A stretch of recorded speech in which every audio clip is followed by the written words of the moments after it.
How to fix Instagram not loading my home feed. So try to open your Instagram. So if you just go to your home feed, if it's not loading, then there could be many reasons. So the very first thing is that you have to go to the Play Store or App Store. Just go to the Play Store and make sure here we will search for Instagram. You have to update your Instagram. So here it says update, so I will update my Instagram right now. Once it get updated, and just go back to your Instagram and make sure you follow somebody. So if you don't follow any of the accounts, you won't be see anything on your home feed.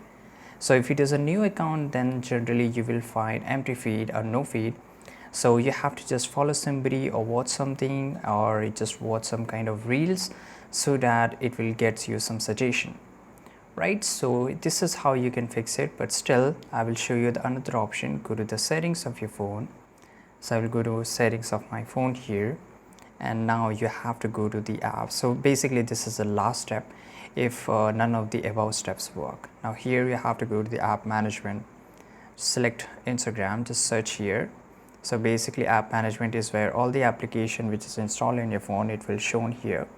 Go to the storage usage and clear the cache, right? So if you just clear your cache, it will delete each and everything. You have to re-log in into your Instagram, and after that your Instagram will be fixed. I hope you found this video very useful. Subscribe.